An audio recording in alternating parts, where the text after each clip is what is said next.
Prions ensemble.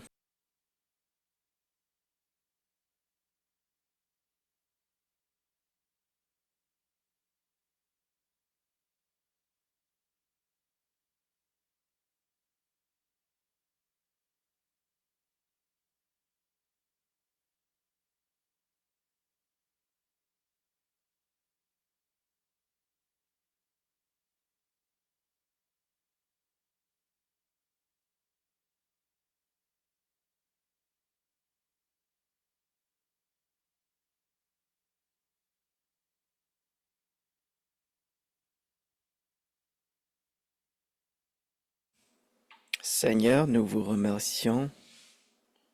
Merci de la nouvelle journée.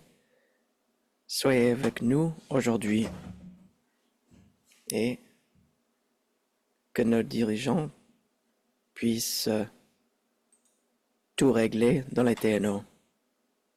Nous avons besoin de votre aide, Seigneur. Et donc, je prie à ce qu'ils s'acquittent leurs responsabilités à bon escient. Amen.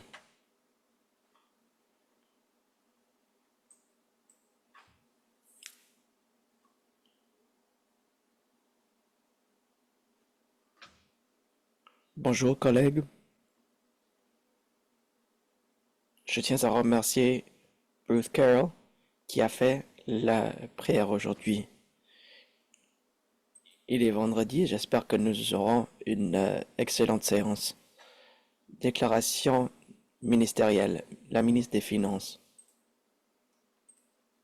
Monsieur le Président, merci de l'occasion de vous lire cet énoncé économique et je vais expliquer nos objectifs de notre stratégie financière, nos efforts pour établir l'équilibre par le biais de la stratégie financière du gouvernement signifie que nous avons eu le surplus le plus important dans l'histoire des TNO.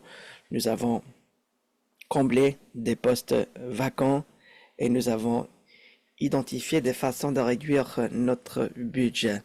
Nous sommes en train de mettre en place plusieurs programmes d'examen des dépenses. Malgré ces dépenses, la situation financière du gouvernement des TNO est très grave.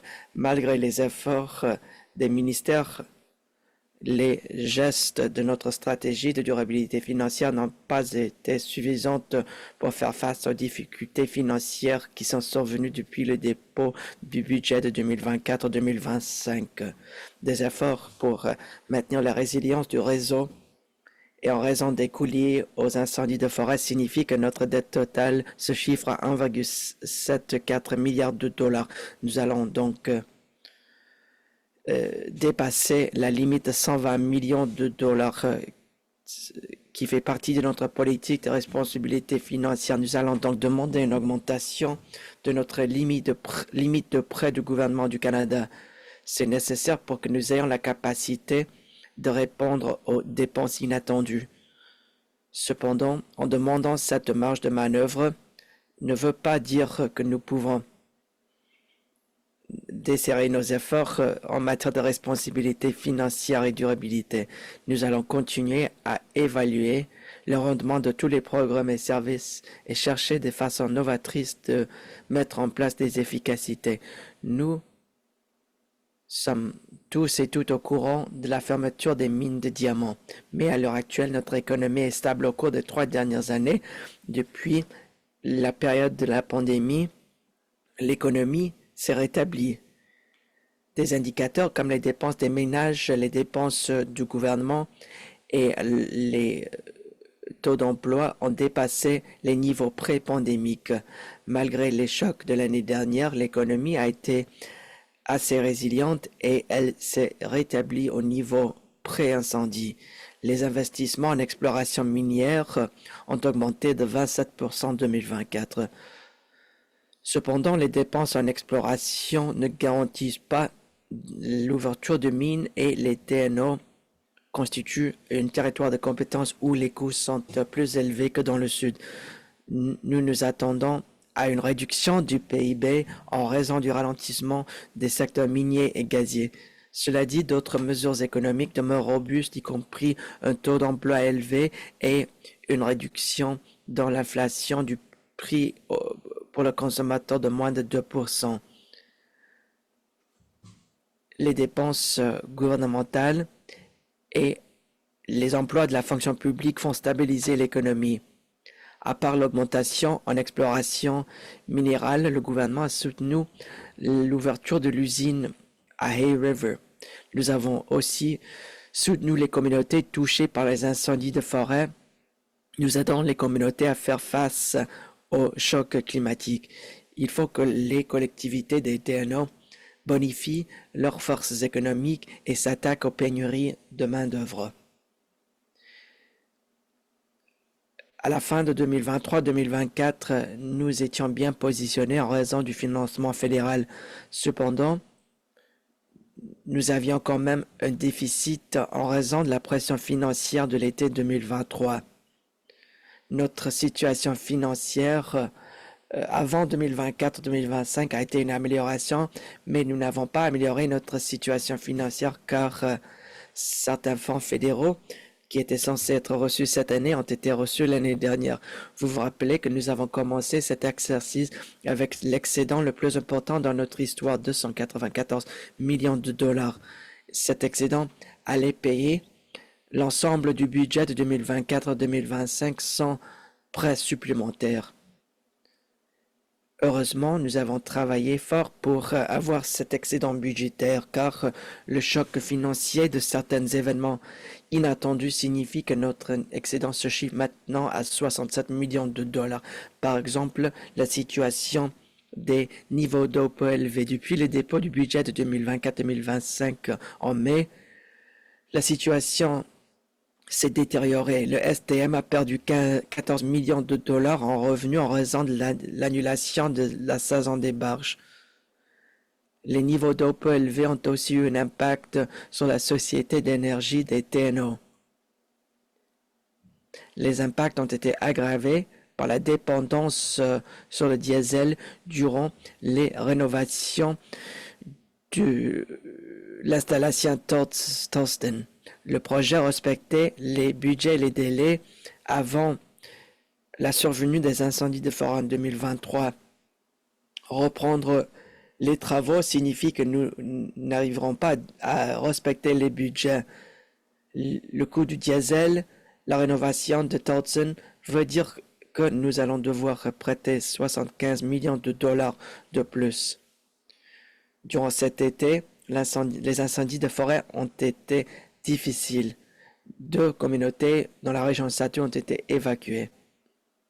Nous faisons face à des pressions financières importantes pour maintenir l'intégrité du système de santé qui traite plus de patients qui ont des besoins complexes. Afin de payer tous ces impacts, nous allons devoir emprunter 700 millions de dollars. Cette augmentation des emprunts à court terme qui s'ajoute au montant de 75 millions de dollars signifie que notre dette autorisée totale va se chiffrer à 1,74 milliard de dollars. Comme nous l'avons déjà dit, nous avons commencé le processus pour faire augmenter notre limite d'emprunt afin de pouvoir payer ces dépenses inattendues. Monsieur le Président, comme je l'ai déjà dit, même en faisant face à ces difficultés, je suis optimiste par rapport au potentiel à long terme de notre économie et par rapport à notre capacité de rétablir l'équilibre budgétaire. Le voyage à Ottawa avec le Conseil des dirigeants a souligné la collaboration des gouvernements dans les TNO. Cette collaboration ne va pas régler tous les problèmes, mais c'est grâce à la collaboration que nous allons pouvoir bonifier la prospérité des TNO.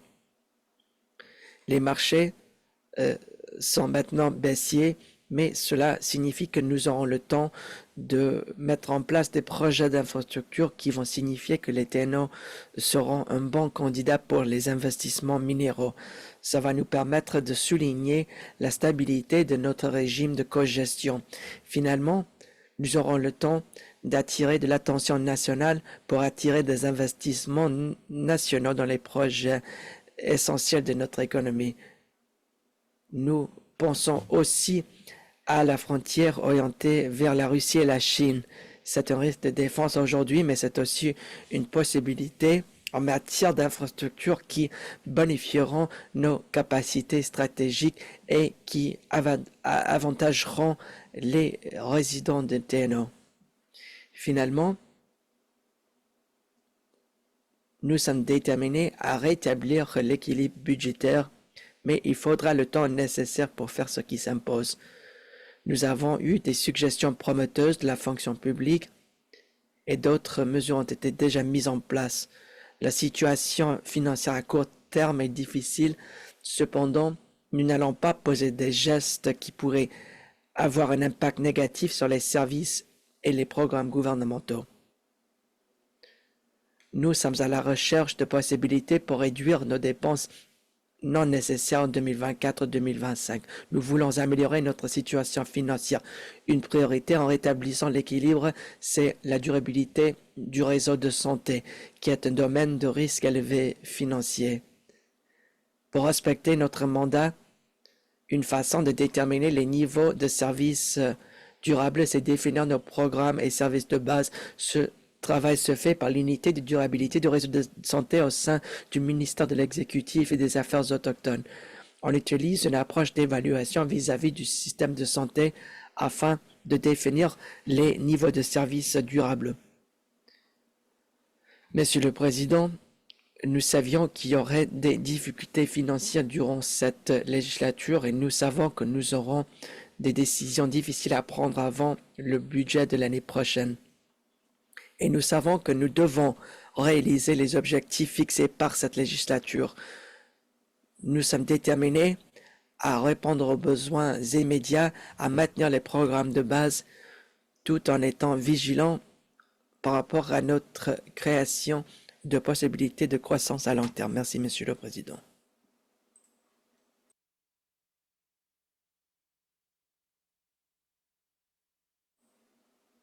Merci à la ministre des Finances. Est-ce qu'il y a d'autres déclarations ministérielles?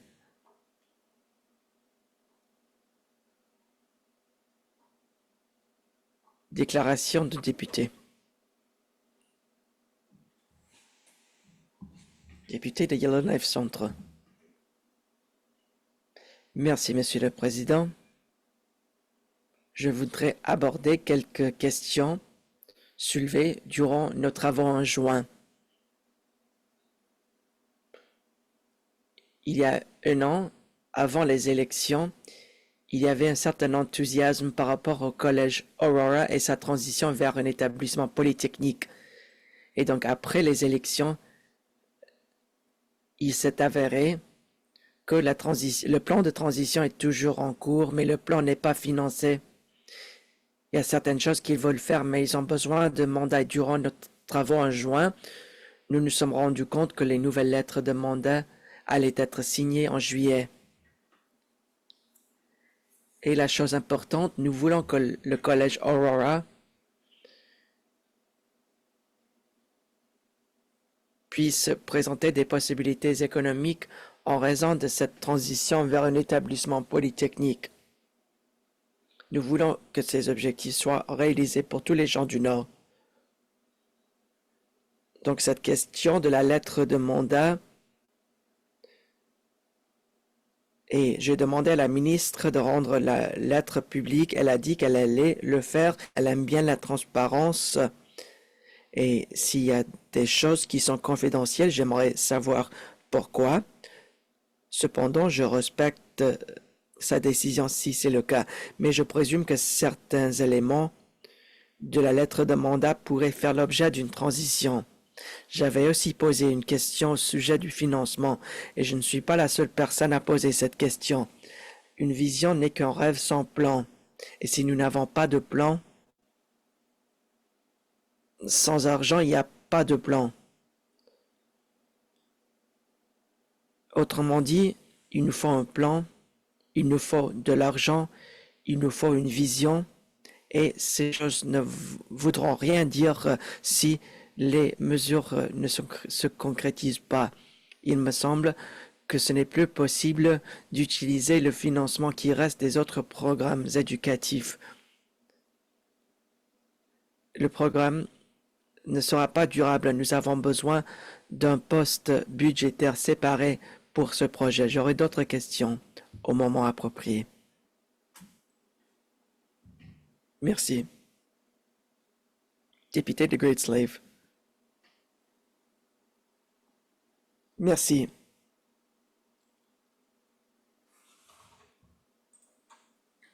Il y a dans ma circonscription un campement et le gouvernement a travaillé fort pour trouver un emplacement pour ce campement. La solution n'est pas idéale car le site sera bientôt un chantier actif. Je voudrais remercier les résidents du quartier de leur patience et de leur compassion. Ils m'ont fourni leur rétroaction, ce qui a amélioré la sécurité de tout le monde. Le gouvernement a cherché des résidences pour ces personnes itinérantes et a pris le temps de bien comprendre les besoins de tous les résidents. Une mise à jour a été envoyée selon laquelle il y a 2 personnes qui restent au campement. Tous les gens à Yellowknife font partie de notre communauté, peu importe leur accès au logement. Tout le monde mérite un logement. Comme l'Armée du Salut nous l'a dit en comité permanent, trouver la sécurité devient difficile dans les refuges de Yellowknife. En parlant au Premier ministre, il a dit que le campement était un sujet important qui a fait l'objet de certains éléments de la stratégie sur l'itinérance du gouvernement. C'est bien que le Conseil exécutif a été à la recherche de plus de financement du fédéral. Mais les acteurs du milieu ne se sont pas fait inviter au groupe de travail. Et ils nous disent que le gouvernement ne parle pas de façon franche de ce qu'il va mettre en place.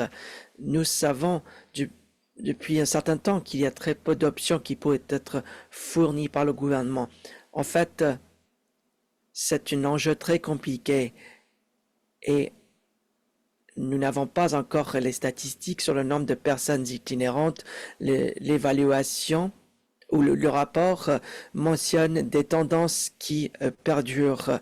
La pression dans le domaine du logement signifie qu'un très grand nombre de personnes se trouvent en situation de précarité par rapport au logement.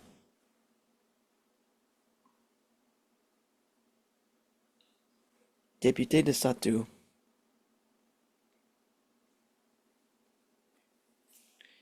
Merci, Monsieur le Président. La ville de Norman Wells a fait part d'une situation d'urgence en octobre 2024. En vertu de la loi sur la gestion des urgences, la déclaration d'une urgence signifie que le coût du carburant pourrait être plafonné par le ministre responsable. Et ça veut dire que peut-être il y aura des possibilités de soutien fédéral. Le résumé suivant explique le mécanisme de la déclaration et le contenu de la loi qui concerne le prix du carburant à l'article 17. L'article 17, parenthèse 1, paragraphe 1, le ministre peut plafonner les prix des aliments, du carburant, des équipements, des fournitures médicales et des autres biens de première nécessité. À l'article 18.1 de la loi, si l'autorité locale pense qu'une situation d'urgence existe, l'autorité locale peut, par le biais d'une résolution, émettre une déclaration de situation d'urgence qui s'applique à la communauté. À l'article 14, parenthèse 1, je vais demander au ministre responsable de soutenir cette résolution et je vais invoquer la loi sur les situations d'urgence. Merci, Monsieur le Président, et j'ai hâte de poser la question au bon moment. Merci, député de Mackenzie Delta.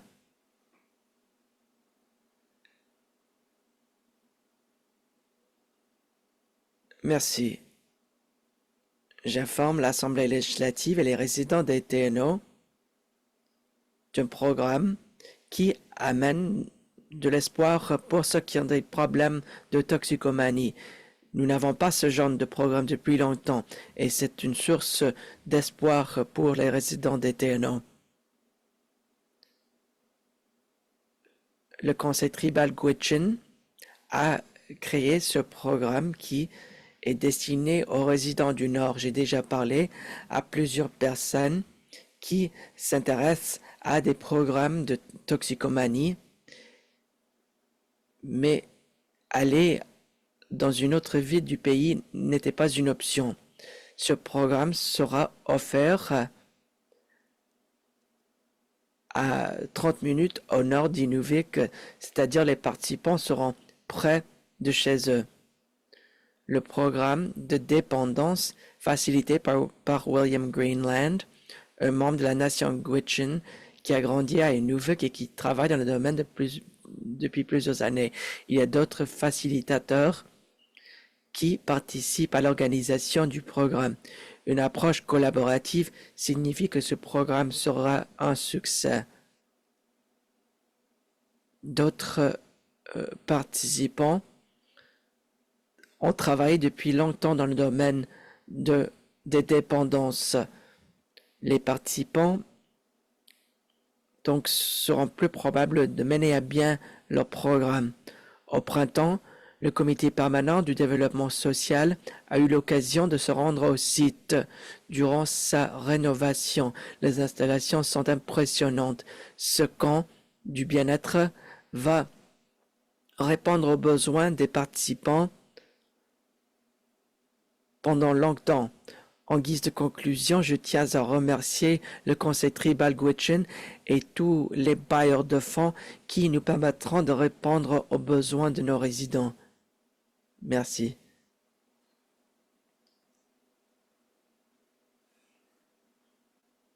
Merci, député de Frame Lake. Merci, Monsieur le Président. Hier, j'ai parlé de la gestion du changement et je vais en parler aujourd'hui pour vous parler de la transition du collège Aurora. Malgré ce qu'a dit le président par rapport à la transition, toutes les informations nous montrent que la transition ne va pas de l'avant et en fait sera annulée. C'est la responsabilité des ministres et du Conseil. Cependant, il y a certains éléments de gestion de changement qui n'ont pas été mis en place. D'abord, enraciner les changements au sein de la culture organisationnelle. Hier, CBC News a eu un article selon lequel les personnes impliquées ont fait face à des obstacles et ont donc démissionné. Un autre élément de changement, c'est articuler une vision claire. Et malgré des années de travail, manifestement, il n'y avait pas de vision durant la transition. C'est la responsabilité de la ministre de l'Éducation qui s'occupe du mandat du Conseil. Le mandat du collège est arrivé à échéance en juillet. Nous en avons besoin d'une autre. La ministre doit créer une vision claire pour ce projet. Si nous effectuerons cette transition, nous devons prendre des décisions nécessaires. Sinon, nous devons en être au courant afin de pouvoir avoir ces discussions nécessaires. Moi, je ne soutiens pas le financement du collège selon les conditions actuelles. Nous avons déjà payé l'analyse. Les choses n'allaient pas bien au collège. Faire continuer le statu quo ne va pas changer les résultats et les étudiants des TNO méritent mieux. Sur une note positive, je vais vous parler d'une lueur d'espoir. Celui qui s'occupait de la recherche cité dans l'article de CBC a souligné le potentiel des TNO. Et c'est une opinion que partagent bon nombre d'acteurs du milieu. Donc le potentiel est là, mais nous avons besoin de la vision pour que ces projets soient menés à bien. Député de Range Lake. Merci, Monsieur le Président. Je voudrais célébrer le fait que Sharon Firth sera intronisée dans le temple de la renommée du ski de l'Université Laurentienne. C'est une skieuse de fond de renom et elle, avec sa sœur, a participé à bon nombre d'activités sportives internationales et elle était la première athlète autochtone aux Jeux olympiques hivernaux. Elle est aussi survivante des pensionnats autochtones, donc elle comprend très bien le traumatisme qu'ont vécu les enfants autochtones. Elle est née à Iklavik. Sharon a commencé à faire du ski de fond en bas âge en raison d'un programme territorial. Grâce à leurs efforts, les deux sœurs se sont entraînées durant l'hiver froid de notre territoire et elles ont dominé le sport pendant des décennies.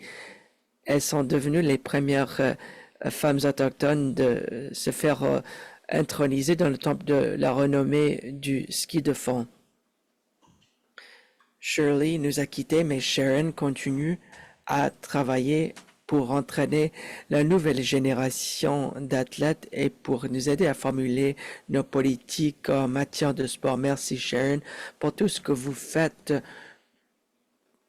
Vous êtes pionnière, source d'inspiration et mon ami.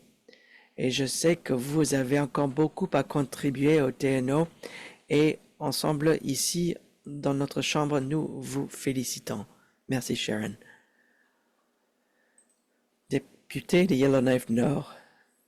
Merci, Monsieur le Président. Nous savons que le changement climatique transforme notre monde, mais parfois on oublie qu'ailleurs dans le monde, les choses ont aussi changé au niveau des systèmes énergétiques, des infrastructures et de l'économie mondiale.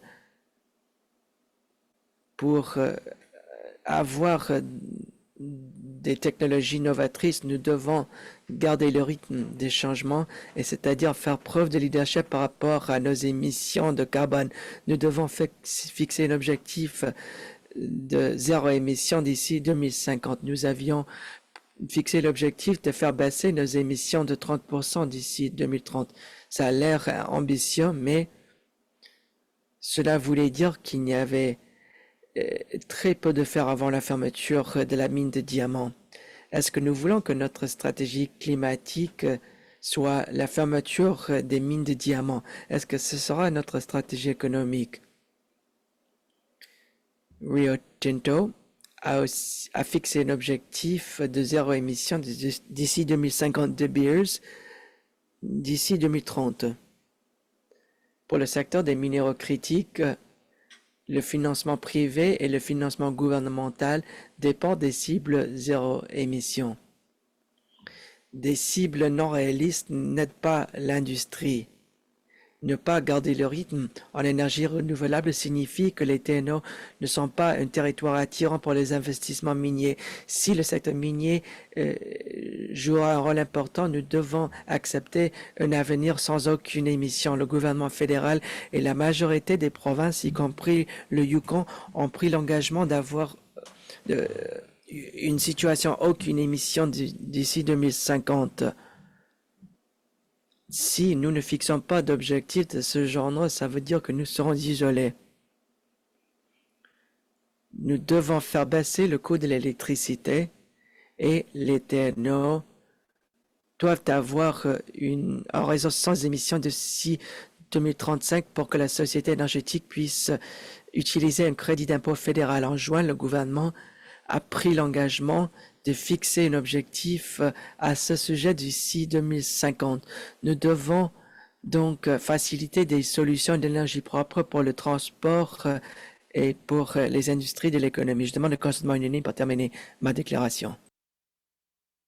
Merci. La députée demande le consentement pour qu'elle puisse terminer sa déclaration. Y a-t-il des gens qui s'opposent? Non. Allez-y, veuillez terminer votre déclaration.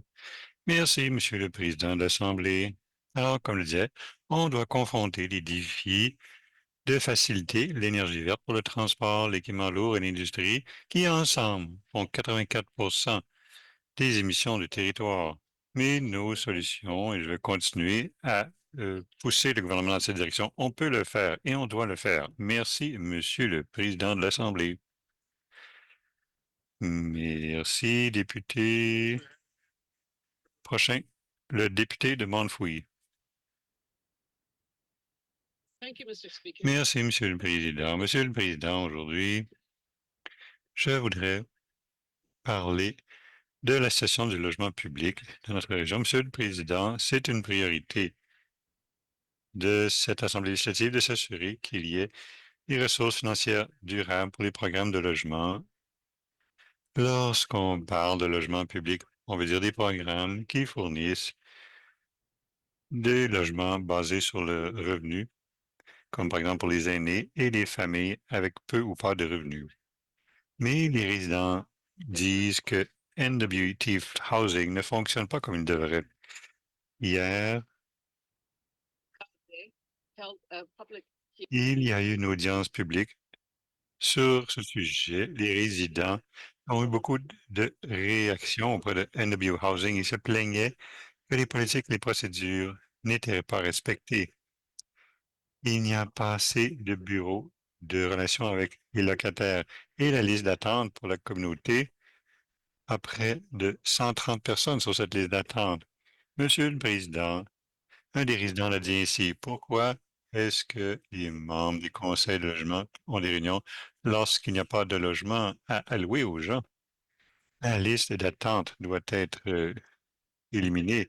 Monsieur le Président, je comprends que le gouvernement des territoires du Nord-Ouest a différents programmes en place pour aider avec ces types de problèmes de logement, comme bon, le fonds d'aide pour les sans-abri. Je sais que la ministre du Logement s'est engagée dans le passé à faire la révision des cas où bon, il y avait des arriérés au cas par cas où on peut en faire plus. Mais j'aimerais savoir c'est quoi le plan pour le logement public. Bon, le stock de logement est vieux. Une famille de 7 dans ma circonscription a dit que leur unité a des moisissures. D'autres logements sont barrés. C'est trop de problèmes, comme on en a parlé hier. Les gens veulent savoir c'est quoi le plan. Et j'aurais une question pour la ministre du Logement à le moment approprié. Merci, Monsieur le Président de l'Assemblée. Merci à la députée. Prochain sur la liste, c'est le député du Deschaux. Merci, Monsieur le Président de l'Assemblée. Aujourd'hui, je voudrais exprimer la gratitude. Comme on est réunis pour une nouvelle séance, nouvelle session, je voudrais remercier les gens que je représente. Sans eux, je ne serais pas ici dans cette chambre. Comme je dis auparavant, c'est un honneur pour moi d'être ici. Vous savez, tous les gens que je représente et toute la circonscription du Date Show. Monsieur le Président, je voudrais remercier les familles, les amis de partout au territoire du Nord-Ouest pour leurs appels d'encouragement lorsque ma fille a été hospitalisée à Kelowna cet été. Spécifiquement, je voudrais remercier Allison et tous les chefs de la Première Nation des Date Show. Je voudrais remercier Rosa Reid et tous les gens à Fort Simpson. Linda Craft Harrisup, Beatrice Landier, Fort Providence et les médecins, les infirmières et le personnel au l'hôpital général de Kelowna qui ont soigné ma fille. L'amour et l'appui qui a été exprimé envers ma famille durant cette temps difficile a été très important pour moi et nous a aidé à passer au travers. Finalement, Monsieur le Président, je remercie mon mari Norman, mes enfants adultes, ma mère et toute notre famille étendue. Merci, Monsieur le Président. Merci à la députée de Deschaux. Maintenant, point 4 à l'ordre du jour.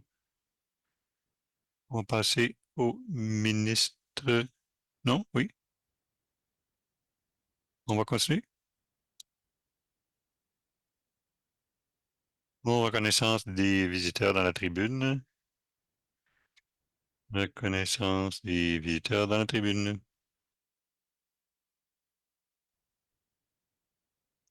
Bienvenue à votre assemblée législative. J'espère que vous Profitez bien. C'est toujours bien de voir des gens dans la tribune.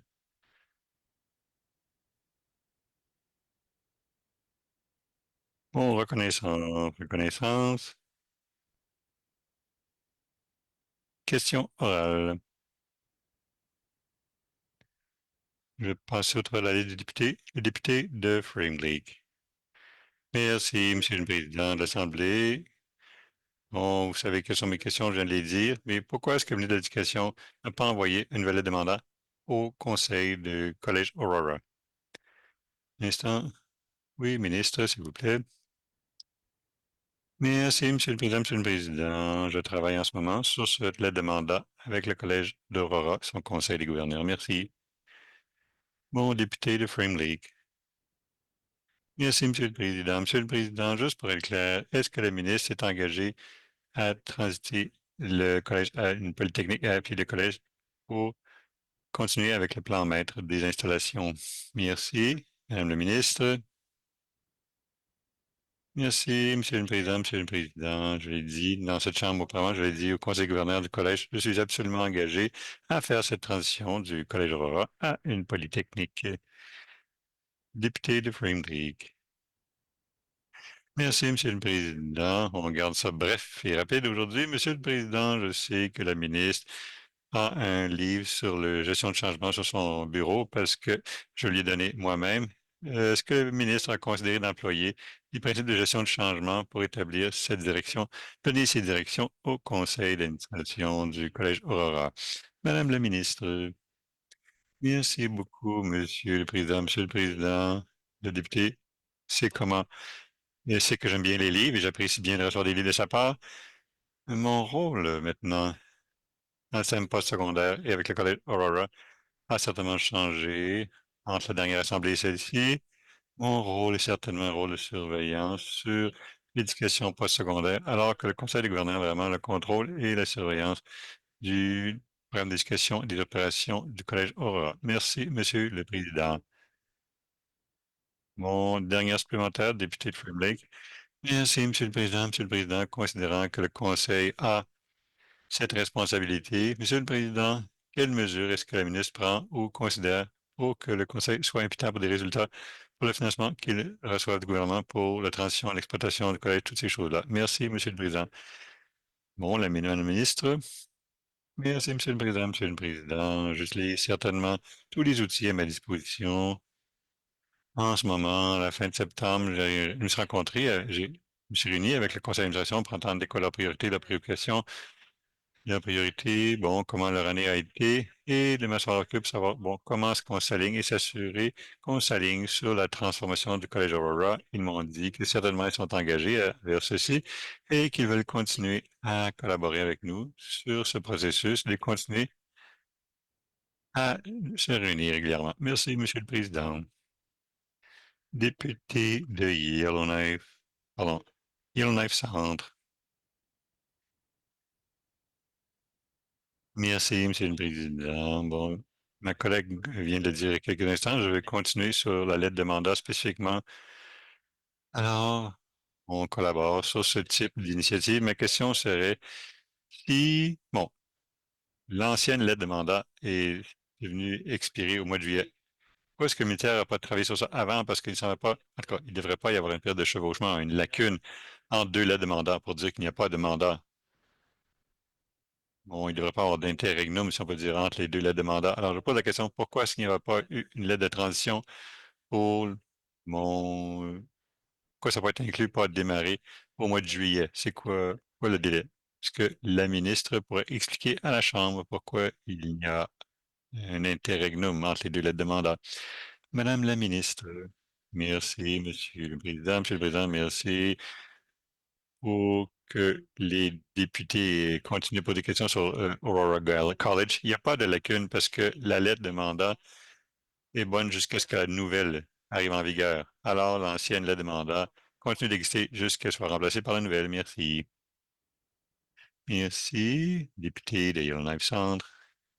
Merci, Monsieur le Président. Monsieur le Président, je peux apprécier que le statu quo, bon, ils utilisent l'inertie pour avancer, mais en fait, on est préoccupé par la direction ferme et claire de la lettre de mandat.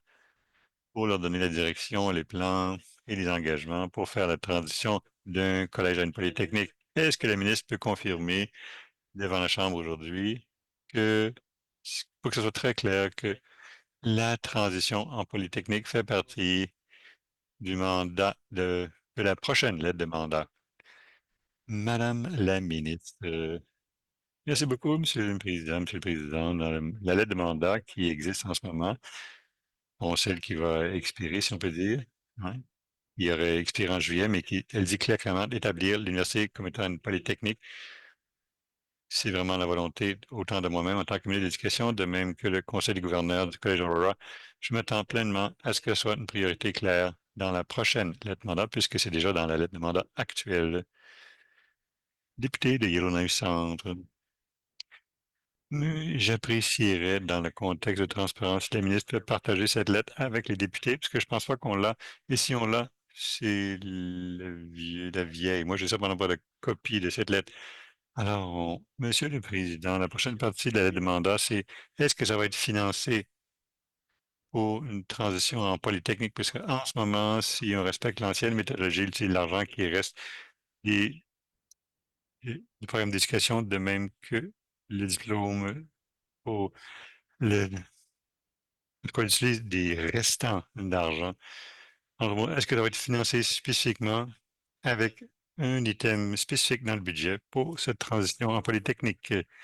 Madame la ministre de l'Éducation, Culture et de la Formation. Merci, monsieur.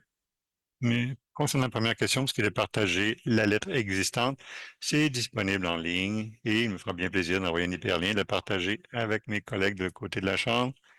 Maintenant, pour ce qui est de la question à propos de financement, je peux partager avec les députés que, à la réunion de moi-même et le Conseil des gouverneurs à la fin de septembre, on a soulevé des préoccupations à propos du financement qu'ils ont reçu pour la transformation et ces conversations-là sont en cours. Moi, je dois savoir de la part du collège ce dont ils ont besoin parce que tout type de financement supplémentaire certainement exigerait que j'aille défendre ce cas devant le Conseil de gestion financière. Et étant donné le contexte financier, il faut s'assurer que ces demandes sont comparées aux autres demandes des gens ailleurs dans les territoires du Nord-Ouest. Député de Yellowknife, sans dernière supplémentaire.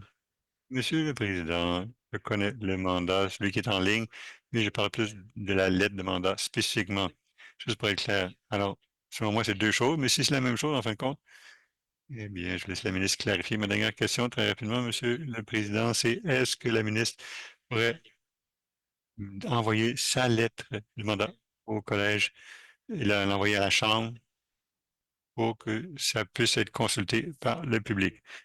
J'apprécie pour qu'on puisse apprécier l'appui qu'ils ont du ministère de l'Éducation. Ministre de l'Éducation, de la Culture et de la Formation, Monsieur le Président, il me fera plaisir autant de la soumettre et de la partager publiquement et en ligne, le prochain entente demandant entre moi-même et le collège. Oui, merci. Prochaine question, député de Satou. Merci, Monsieur le Président. Monsieur le Président, nous avons des lois à notre disposition. Ma question de suivi, suite à ma déclaration de tantôt, c'est pour le ministre Maca. Est-ce que le ministre Maca va accepter l'état d'urgence humanitaire déclaré par la ville de Norman Wells? Merci.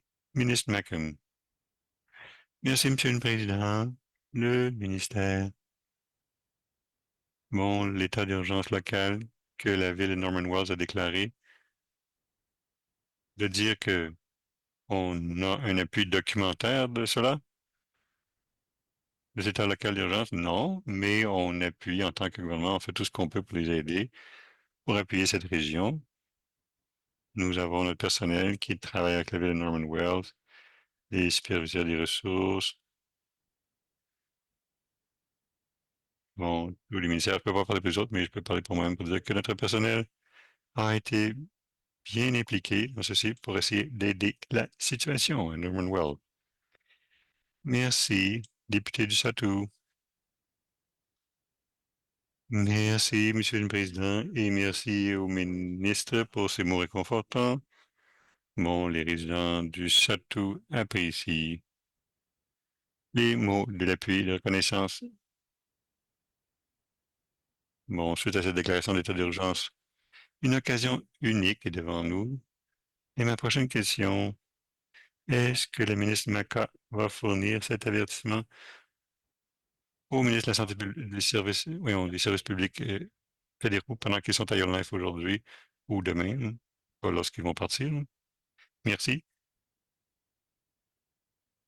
Merci, ministre Mackham. Merci, Monsieur le Président. Déclarer un état d'urgence local ou un état d'urgence ne nous garantit pas le financement fédéral. Moi, mon homologue, le ministre de la Sécurité publique, n'est pas ici et je lui ai parlé récemment, hier, concernant le problème à Norman Wells. On a eu des discussions sur ce sujet. Malheureusement, ce type d'urgence, ça tombe pas sur les règlements fédéraux, ou en tout cas le programme d'aide financière fédérale. Alors, on continue le dialogue et le ministre s'est engagé à contacter ses homologues pour voir s'il y avait des solutions pour la communauté de Norman Wells. Merci, Monsieur le Président. Député du Château. Merci, Monsieur le Président et ministre. Merci au ministre pour cette réponse. Est-ce que le ministre voudrait fournir un brefage ou en tout cas des documents pour appuyer ses dires spécifiquement à la discussion qui se produit en son bureau, bon, ce gouvernement-ci et le gouvernement fédéral, et fournir cela à mon bureau et les gens à Norman Wells. Merci. Merci. Oh, pardon. Ministre Macar. Merci, Monsieur le Président. Il me fera bien plaisir de partager toute correspondance que j'ai eue avec le ministre. Aussi, il me fera plaisir de m'asseoir avec le ministre, lui donner un brefage sur quelle discussion notre ministère a eu avec la communauté et aussi ce que mes homologues fédéraux ont discuté avec nous. Merci. Dernière supplémentaire, député du Château. Merci, Monsieur le Président. Merci au ministre pour cette information. Information pour les deux, ce serait bénéfique. Maintenant, pour les résidents, est-ce que le ministre va appuyer une déclaration sur l'état d'urgence et les actions prises et les actions à prendre?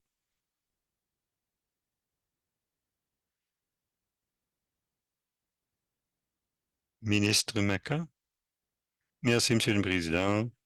Je n'ai pas de problème avec publier toute information sur le travail que nous avons fait. Je pense que nous avons été pas mal transparents avec tout ce que nous avons fait. Alors, il me fera bien plaisir de travailler sur une communiqué de presse qu'on puisse utiliser autant pour les résidents du château que pour les autres. Merci. Député de Great Slave. Merci, Monsieur le Président. Monsieur le Président, est-ce que le sous-ministre, le sous-premier ministre, le Online Healing Camp dont on a parlé avec la Radio-Canada plus tôt cette semaine? Madame la ministre, merci, Monsieur le Président. Monsieur le Président de l'Assemblée,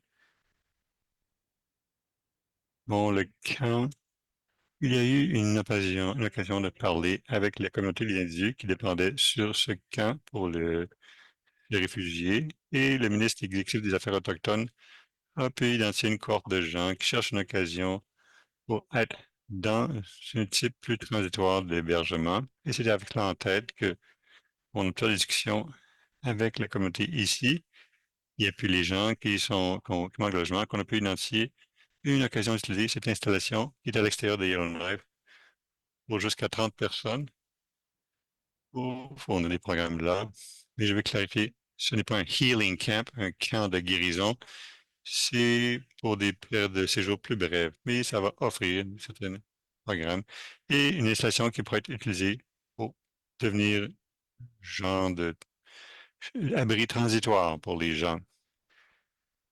Député de Great Slave, merci, Madame la sous-première ministre, le vice-première ministre.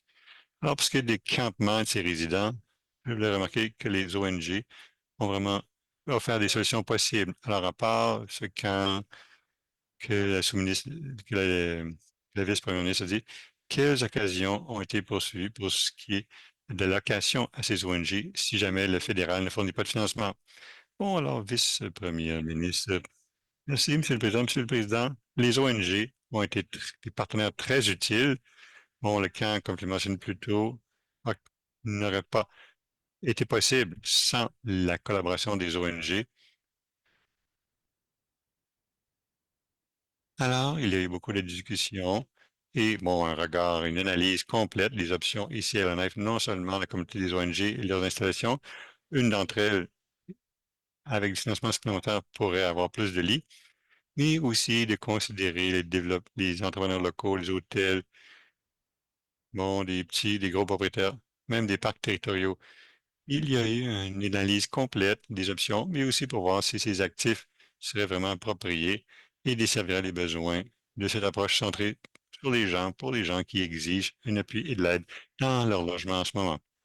Cela étant dit, ce fut vraiment une occasion de regarder ce qu'il y a ici, et c'est efficace avec ce qui est ici, et de garder en tête que les ONG, même s'ils sont à la table, on ne peut pas s'attendre à ce qu'elles fassent tout sans des investissements, de l'aide financière, sans des nouveaux dollars qui arrivent.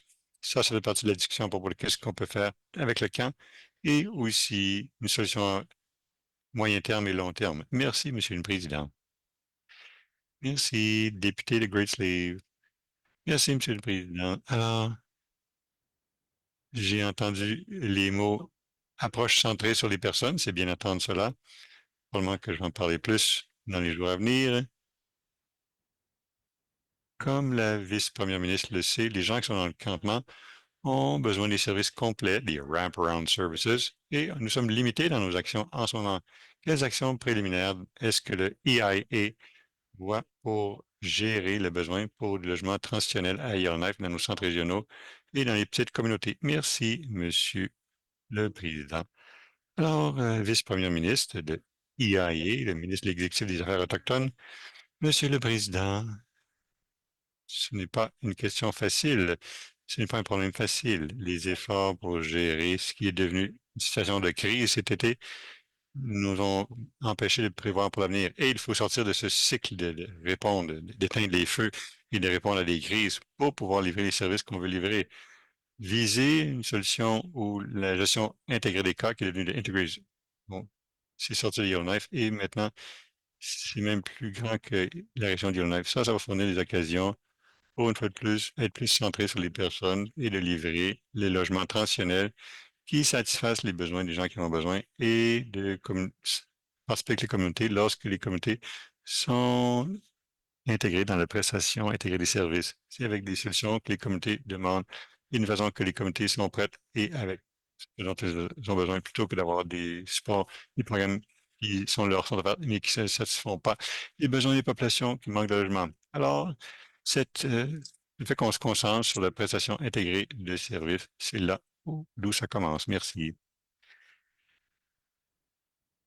Great Slave, dernière supplémentaire, et je remercie la ministre, bon, qu'elle a anticipé ce que je voulais dire. Alors, dans la stratégie des sans-abri, le but, c'est d'établir, euh, en moins de 2 ans, qu'il y aura des buts pour chaque communauté pour diminuer les itinérances. Et ça a été donné il y a 2 ans. Qu'est-ce que le gouvernement des TNO fait en ce moment qu'ils veulent viser dans les 3 prochaines années pour qu'on puisse atteindre zéro itinérance comme on le voulait? Vice-première ministre, merci, Monsieur le Président. Et c'est similaire à ce que je viens de dire, que functional zero pour chaque communauté, ça va être fixé par chaque communauté, pas pour chaque communauté. En d'autres mots, la communauté va identifier quelle population est capable de trouver une forme de logement appropriée, savoir ils sont rendus dans leur cheminement, ce qui va peut-être dire qu'ils vont souvent y rester certaines personnes dans la communauté qui effectivement seront sans logement ou qui vont peut-être transitionner entre logements, mais functional zero, bon, zéro fonctionnel, c'est pour que tout le monde ait un endroit à rester.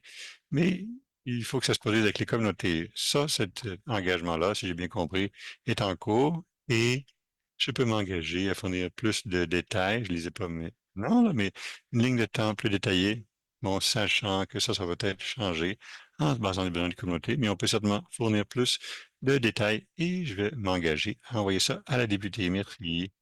Merci. Prochain député de Yellowknife Nord. Merci, Monsieur le Président. Ma question, c'est pour la ministre de l'Infrastructure. Alors, étant donné que ce gouvernement s'est engagé pour avoir une cible de net zéro d'ici 2050, quels sont les plans pour que le gouvernement s'engage à un système d'énergie net zéro d'ici 2035 pour que les compagnies énergétiques profitent du crédit d'impôt du gouvernement fédéral pour la production d'énergie verte? Ministre des Infrastructures. Merci, Monsieur le Président. Monsieur le Président, bon, le Clean Energy Investment Tax Credit, c'est intéressant qu'il y ait une occasion ici pour le Nord de demander ce crédit d'impôt, sauf qu'il faut qu'on fasse un engagement d'être à net zéro. Monsieur le Président, j'aimerais faire cet engagement, il me fera plaisir de faire cet engagement, mais ça va certainement être pas mal difficile pour les territoires du Nord-Ouest. Franchement, probablement n'importe quelle partie qui ne sont pas connectés au réseau électrique de l'Amérique du Nord, mais on peut certainement faire l'engagement. C'est ça que ça prend pour débarrer un peu de crédit d'impôt. Manifestement, s'y rendre, Monsieur le Président, ça va prendre beaucoup d'investissement. Certainement, nous avons l'occasion de regarder les installations pour voir si ce serait opérationnel d'ici 2035. Ça mènerait 75 de la population sur l'énergie propre. Les défis vont être différents dans les communautés qui sont plus isolées, dans le Satu et le Delta de Beaufort. Mais qu'est-ce que je demanderais à ce point-là? Eh bien, Monsieur le Président, à ce moment-là, il faut qu'on regarde de nouvelles technologies différentes, et on travaille avec les partenaires autochtones dans ces régions pour savoir quelles occasions ils voient pour les investissements aussi. Merci. Merci, député de Yellowknife Nord. Merci, Monsieur le Président. Alors, étant donné que la grande majorité de nos émissions viennent du transport et de l'industrie, qu'est-ce que la ministre, selon la ministre, quelles sont les occasions pour introduire l'énergie verte dans le secteur du transport du TNO, surtout le camionnage de l'équipement lourd? Merci, Monsieur le Président. Merci, Monsieur le Président. Monsieur le Président, c'est certainement un domaine difficile à décarbonifier. Bon, le camionnage longue distance, certains des machineries d'équipement lourd, bon, pour les mines, ils vont peut-être s'électrifier. Il y a certainement certains efforts pour le faire en cours. Ailleurs, bon, on fait plus de défis pour ce qui est du climat ici dans le Nord. Ça a un impact sur la capacité de batterie, par exemple. Mais une des occasions plus prometteuses, c'est dans le diesel renouvelable. Bon, mais une fois de plus, Monsieur le Président, la façon dont ça se déroule pour les approches canadiennes, jusqu'à maintenant, il n'y a pas un gros marché pour le diesel renouvelable de qualité arctique. Je suis heureux de dire que nous considérons ceci de nouveau et on réexamine pour savoir s'il y a des occasions pour amener ce marché ici au Nord. On aurait besoin de fournisseurs et il faudrait que ce soit un prix abordable qui n'en ne soit pas trop pénible à payer, mais c'est certainement un des modèles pour atteindre net zéro. Merci. Merci, député de Yellowknife North. Merci, Monsieur le Président. Donc, en parlant du sujet des carburants propres, une des opportunités de financement pour les carburants propres, c'est le fonds pour les carburants propres, Organisation des Autochtones. Quels sont les plans pour les gouvernements autochtones concernant ces opportunités de financement par l'entremise de ce fonds? Merci. Ministre de l'Infrastructure. Monsieur le Président, laissez-moi voir qu'il n'y a pas suffisamment de conversation. J'espère qu'on aura plus d'attention portée à ces opportunités. C'est essentiel de voir ce type de financement accessible aux gouvernements autochtones ici dans les territoires du Nord-Ouest. Je sais que j'ai mentionné des réunions de leaders, par exemple des collègues, comité directeur de Dawson et mes homologues ont mentionné le guichet unique de financement pour personnes autochtones mis à la disposition par le gouvernement du fédéral, mais les opportunités se présentent dans le Nord, c'est l'opportunité de créer des emplois et de faciliter la vérité et la réconciliation dans le Nord et de mettre des fonds entre les mains des Autochtones. Merci, député de Yellowknife North. Merci, Monsieur le Président.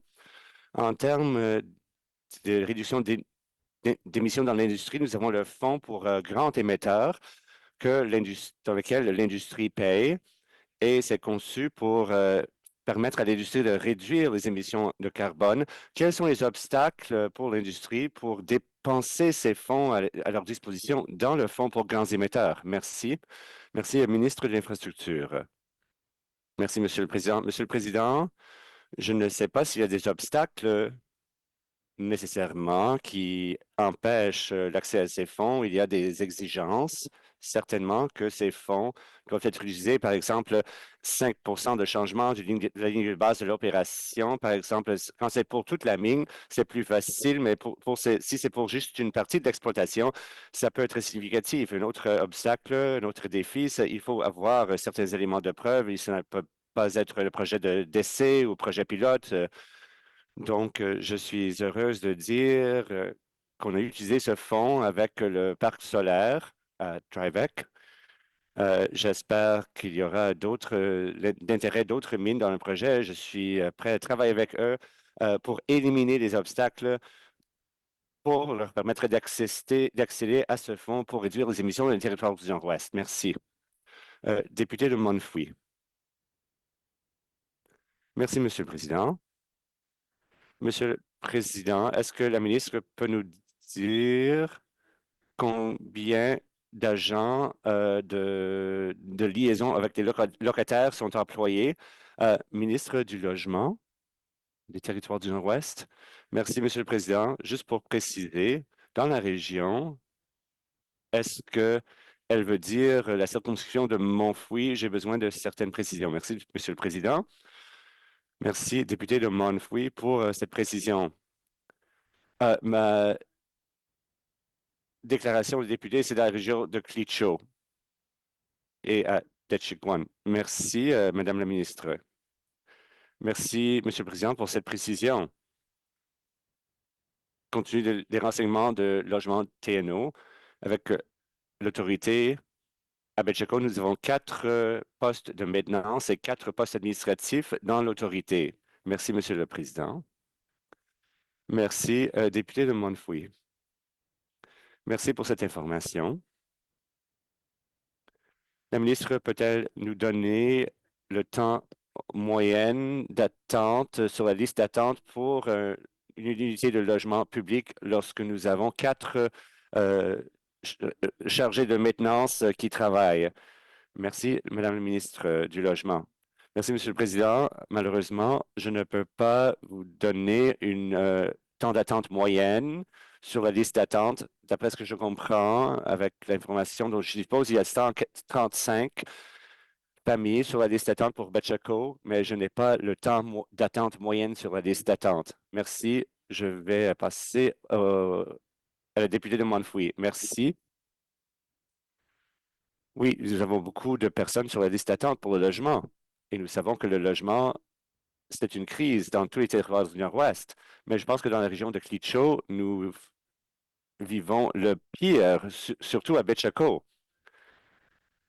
Et nous avons 4 personnels d'administration et d'entretien.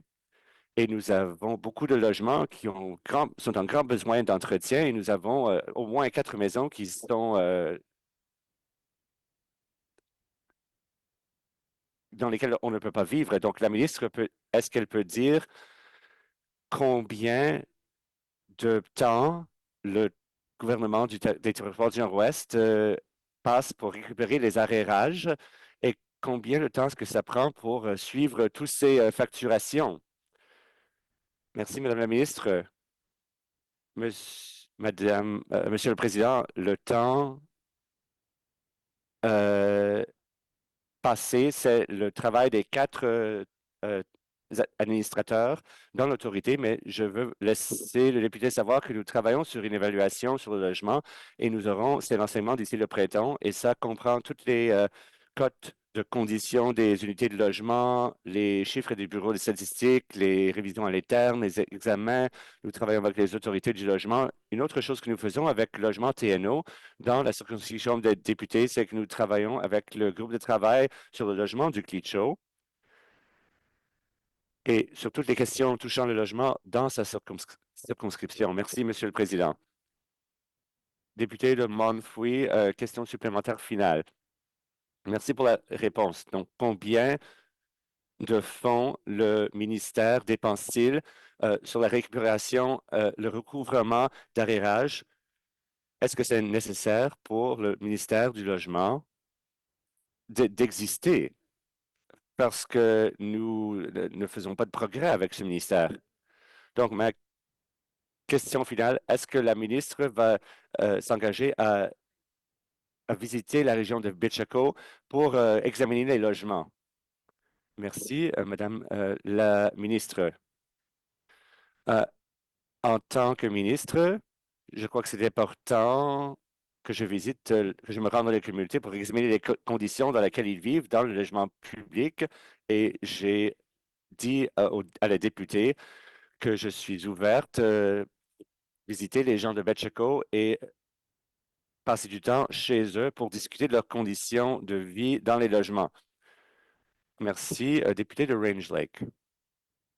Merci, Monsieur le Président. Monsieur le Président, je poursuis les questions pour appuyer les écoles et les enseignants, les élèves. Je veux demander à la ministre comment la ministre travaille pour soutenir les écoles et ça nécessite du travail interministériel, mais je suis confiant que la ministre puisse répondre à la question. Tout d'abord, il y a une crise de santé mentale chez les jeunes dans les territoires du Nord-Ouest et nos écoles sont sur la première ligne. Qu'est-ce que nous faisons pour appuyer nos écoles puisque nous avons modifié le programme des orienteurs dans les écoles? Nous avons vu les changements dans les services cliniques offerts dans les écoles. Nous avons examiné le processus. Qu'est-ce que nous faisons pour s'assurer que les nouveaux supports et nouvelles mesures de soutien fonctionnent et si les écoles ont besoin davantage de soutien, que ce soutien sera là pour eux? Merci. Ministre de l'Éducation. Merci, Monsieur le Président. Monsieur le Président, le ministère a des réunions régulières avec les autorités d'éducation et une fois par année, moi, je rencontre les présidents des autorités scolaires. Merci, député de Range Lake. Monsieur le Président, les services thérapeutiques sont un autre aspect qui sont importants dans les écoles, l'accès aux ergothérapeutes, aux orthophonistes. Ce sont des rôles très techniques et spécialisés dont les écoles ont besoin pour appuyer les élèves. Ils n'ont plus pas accès à ces services. Comment la ministre va-t-elle assurer que les services thérapeutiques soient fournis dans toutes les écoles des territoires du Nord-Ouest? Merci, la ministre de l'Éducation. Merci, Monsieur le Président. Monsieur le Président, ce n'est pas un secret, je crois, pour tous les résidents du territoire du Nord-Ouest que l'accès aux services thérapeutiques est essentiel, est une partie essentielle de l'éducation, mais je ne suis pas le ministre de la Santé et des Services sociaux, mais je vais continuer à souligner le besoin d'avoir un accès aux services thérapeutiques dans nos écoles. Merci. Député de Range Lake. Merci. Une des questions, c'est le processus d'orientation, d'aiguillage qui fait le lien avec le système de santé. Il faut que le processus soit simplifié, soit plus facile. Je pense que la ministre est dans une très bonne position pour trouver quelqu'un pour assurer cela.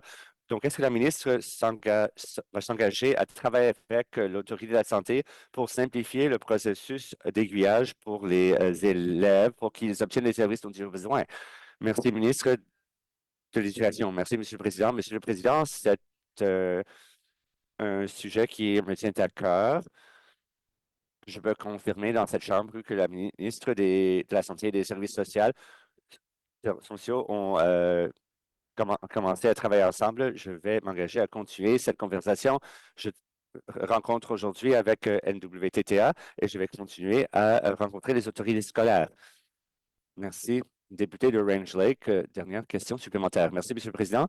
Monsieur le Président, et je vais continuer à poser cette question en dépit du fait que la ministre s'est mise à la disposition. Nous avons besoin de plus de réponses, nous avons besoin de solutions, nous avons besoin du progrès. Monsieur le Président, actuellement, la qualité des infrastructures dans les écoles, ce sont les commissions scolaires, surtout à Yellowknife. Le gouvernement est le propriétaire de ces édifices, de ces bâtiments dans d'autres commissions scolaires, mais il n'y a aucun fonds pour les évaluations techniques depuis la pandémie. Ces fonds sont tombés à côté. Est-ce que la ministre va travailler avec les autres ministères pour assurer que les évaluations techniques soient fournies pour toutes les écoles du territoire du Nord-Ouest sur une base régulière et que ces fonds soient incorporés dans la planification en capital? Merci. Merci, ministre de l'Éducation. Merci, Monsieur le Président. Monsieur le Président, je serais heureuse de parler avec les évaluations techniques. Cela fait le pont entre mon portefeuille et le portefeuille de mon collègue au ministère de l'Infrastructure. Donc, les écoles de Yellowknife n'étaient pas inclus dans les évaluations pendant de nombreuses années parce qu'ils ne sont pas la propriété du gouvernement. Mais puisque le gouvernement font les investissements en immobilisation, ces bâtiments sont dans la rotation et je peux vous confirmer que de nombreuses écoles de Yellowknife sont sur le programme d'évaluation pour le semestre prochain. Merci. Prochain, c'est le député de Mackenzie Delta. Donc, député de Decho. Question orale. Donc, je passe au député de Yellowknife Centre. Merci, Monsieur le Président. Monsieur le Président, je suis très passionné. Monsieur le Président, ce serait bien de terminer la séance aujourd'hui, mais en arriver à la fin de la séance sur une note positive, la façon dont je parle de cela, je parlais du nom de l'édifice Whitford et il n'y a pas de ligne directrice dans l'EIA ou le ministère du Logement sur comment nommer des édifices qui ne sont pas des édifices de bureau, mais suivant le protocole dans l'article 5, le cabinet pourrait appuyer un processus de consultation publique pour solliciter des idées pour nommer un édifice. Mais ça dit également qu'on peut faire ça nous-mêmes par notre propre processus et malheureusement, on ne nomme les édifices qu'après les personnes décédées. Donc, comme j'ai mentionné hier dans ma déclaration, est-ce que la ministre du Logement pourrait être la championne pour nommer, pour annoncer devant cette Chambre qu'elle va militer que nous allons nommer l'édifice de la 53e avenue, l'édifice Whitford, maintenant et pour toujours. Merci, ministre du Logement, TNO. Merci, Monsieur le Président. Monsieur le Président, cette députée me met dans une position très difficile parce que je veux respecter la mémoire de M. Tory Whitford, mais il y a un processus que nous devons suivre. Il y a des processus que nous devons suivre. Je suis prêt à avoir une discussion dans le cabinet, mais je ne peux pas faire cette annonce aujourd'hui, Monsieur le Président. Merci. Merci. Député de Yellowknife Centre, question supplémentaire. Merci, Monsieur le Président. Monsieur le Président, dans la ligne directrice numéro 5 dit pourrait créer un processus. Donc, en d'autres mots, il ne faut pas avoir le processus, on peut avoir le courage politique et la passion pour faire la bonne chose. Je demande à la ministre si elle ne veut pas la championne aujourd'hui. Elle peut peut-être souligner devant cette Chambre quel est le processus dont elle parle. Merci, ministre du Logement, TNO. Merci, Monsieur le Président. Monsieur le Président, je dois consulter les renseignements pour trouver exactement c'est quoi le processus pour nommer un édifice. Nous allons suivre le processus étape par étape. Je vais travailler avec le député pour le tenir à jour sur le processus et décrire le processus en tant que tel. Merci, le député de Yellowknife Centre. Aucune question supplémentaire. Merci. J'ai le député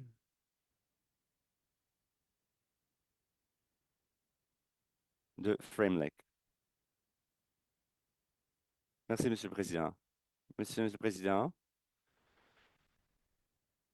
alors que j'apprécie la disposition très gentille du ministre du Logement, mais euh, il n'y a pas de, de jalon important.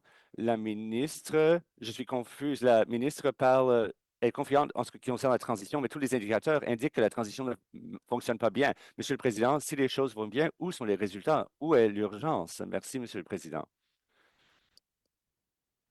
Ministre de l'Éducation, de l'Éducation. Je n'ai pas entendu une question spécifique autre que où sont les résultats, mais je veux répondre. C'est mon objectif de diriger le ministère de l'Éducation, de la Culture et de l'Emploi. C'est mon emploi, c'est ce que j'ai fait. Et si je parle de quelque chose de sombre, je ne dirige pas les gens vers la prospérité. J'appuie la transition, j'appuie la transformation du collège Aurora à une école polytechnique, vers une école polytechnique. Je vais continuer à appuyer le projet tant que nous financerons le projet, tant que nous attendrons ce projet et avec des fonds que nous approuvons dans cette Chambre. Merci, Monsieur le Président. Merci, député de Frame Lake. Merci, Monsieur le Président. Et bien que je suis reconnaissant de la réponse, la ministre est responsable pour le mandat et la direction, pas seulement le fond. J'ai entendu les choses comme euh, on a offert de construire du logement, on a offert de créer un campus et le conseil de ministre rejette les offres.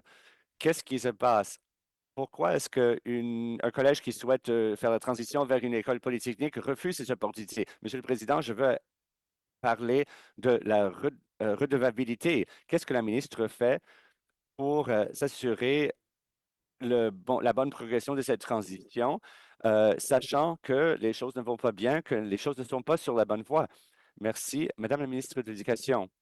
Merci, Monsieur le Président. Monsieur le Président, je suis dans une situation difficile où je suis tenu responsable pour le fonctionnement. Je n'ai pas l'autorité, je ne suis pas en charge, je n'ai pas l'autorité sur le fonctionnement du collège.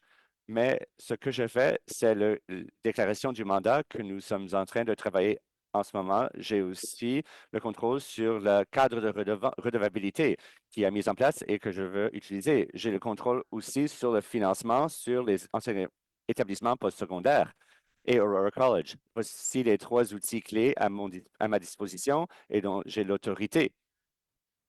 Ce cadre de redevabilité est un élément clé qui a été mis en place cet été. Merci. Député de Frame Lake. Merci, Monsieur le Président. Monsieur le Président, la ministre est-elle préoccupée des jalons dans le projet? Est-ce que la ministre partage ma perception que le projet n'est pas dans la bonne voie et les choses ne semblent pas s'améliorer? Merci, député, ministre de l'Éducation. Merci, Monsieur le Président. C'est toujours un drapeau rouge si nous ratons une échéance. Quelconque échéance, c'est toujours un drapeau rouge. Nous avons des échéances, nous sommes des engagements envers le public et les citoyens du territoire du Nord-Ouest et c'est toujours une préoccupation. Merci, député de Frame Lake, pour question supplémentaire finale. Merci, Monsieur le Président. Et étant donné que nous voyons des drapeaux rouges partout, la ministre est-elle prête à prendre une action décisive pour faire avancer le projet, pour qu'il se mette dans la bonne voie de façon accélérée, à façon de respecter l'horaire? Merci, ministre de l'Éducation. Merci. Oui, je vais utiliser les outils à ma disposition pour guider le Conseil des gouverneurs du Collège Aurora et les appuyer dans la mesure du possible dans cette transformation. Merci. Député de Yellowknife North. Merci, Monsieur le Président. Monsieur le Président, ma question s'adresse au ministre à la ministre d'Infrastructure, surtout en ce qui concerne les cibles climatiques dans l'industrie minière. Est-ce que la ministre a eu des conversations avec De Beers ou Rio Tinto, les exploitants, en ce qui concerne leurs cibles climatiques et les opportunités pour mieux atteindre ces cibles dans leurs opérations au territoire du Nord-Ouest. Merci, Madame la ministre. Merci beaucoup, Monsieur le Président. J'ai eu l'opportunité de voir des résultats de certains des efforts des mines. Rio Tinto en est un bon exemple. Comme ma collègue a dit, ils ont leur parc solaire et éolienne qu'ils utilisent sur leur site. Et je sais que ce n'est pas non seulement une cible pour eux, mais une cible pour de nombreuses opérations minières. Merci. Merci, député de Yellowknife North. Merci, Monsieur le Président. Et par l'entremise de ces conversations, la ministre a-t-elle eu l'occasion d'identifier des opportunités pour plus de travail dans d'autres secteurs comme le transport, pour réduire les émissions et avoir plus d'énergie propre dans ces opérations? Merci. Madame la ministre. Merci, Monsieur le Président. Monsieur le Président, dans toutes les conversations que j'ai avec les intervenants dans l'industrie, un des sujets dont on parle, c'est la relation et le jumelage des infrastructures, du développement des infrastructures propres et l'attraction des industries dans le territoire du Nord-Ouest, dont la députée a parlé dans sa déclaration plus tôt aujourd'hui. Je suis consciente des programmes qui sont liés à Net Zero. Nous, en tant que gouvernement, nous cherchons un financement par le biais du fonds d'investissement propre et pour créer des opportunités. Et nous voulons également appuyer non seulement nos propres objectifs, mais les objectifs de l'industrie également. Merci, député de Yellowknife North. Merci, Monsieur le Président. Monsieur le Président, sur le sujet des minéraux critiques, dans ces conversations avec les industries, les compagnies d'exploitation minière, est-ce qu'il y avait des obstacles que ces compagnies font face dans les territoires du Nord-Ouest? Est-ce que le ministre peut décrire ces obstacles? Merci, Monsieur le Président. Monsieur le Président, les industries ont été très candides et transparents, très francs. Leur obstacle numéro un, c'est l'énergie propre. Merci. Député de Yellowknife North, dernière question supplémentaire. Merci. Ça va, Monsieur le Président, j'ai fini. Député de Satou.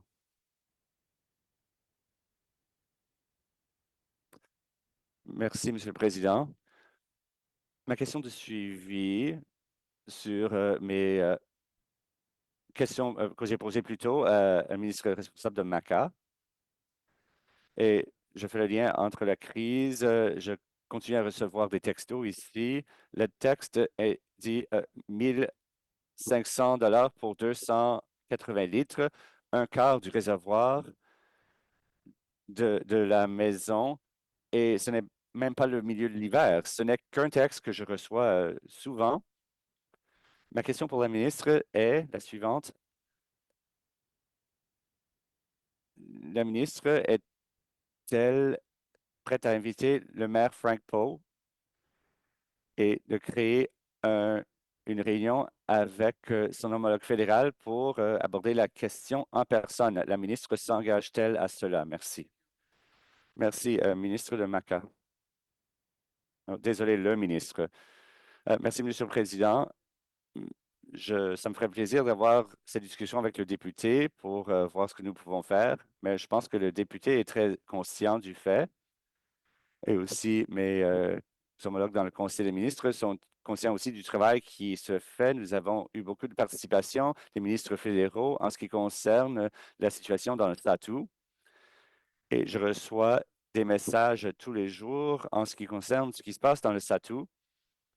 Je sais que mon ministère travaille sur cela tous les jours avec la capacité dont nous disposons et je suis tout à fait prêt à discuter de cela avec le député pour trouver des solutions. Toutefois, je ne sais pas ce qu'une réunion en présentiel avec le gouvernement fédéral va faire. Le député était là quand nous étions à Ottawa. Nous avons discuté avec nos homologues fédéraux. Ce n'est pas comme s'ils ne nous ont pas entendus. C'est comment régler la situation. Merci, Monsieur le Président. Député de Satou. Merci, Monsieur le Président, et merci au ministre qui est prêt à examiner la question, considérant la fraction du coût qui, pour envoyer les deux leaders à Ottawa, c'est critique en ce qui concerne ce qui se passe sur le terrain à Norman Wells. Donc, j'accueille l'opportunité, mais voilà ma position. J'encourage le ministre de s'engager d'inviter le maire Pope pour aller à Ottawa. Il y a des choses qui sont mieux faites en personne. Nous devons également éduquer la bureaucratie, les deux paliers du gouvernement, pour souligner le besoin urgent de trouver un soulagement. À ces coûts, cela se produit actuellement. Donc, j'accueille l'opportunité de parler avec le ministre en ce qui concerne notre horaire. Merci, Monsieur le Président. Euh, Prochain député de Great Slave.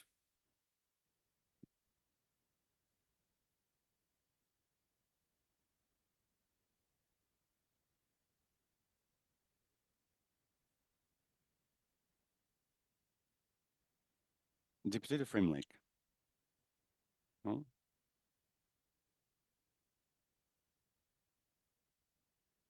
Donc, alors, député de Yellowknife Center.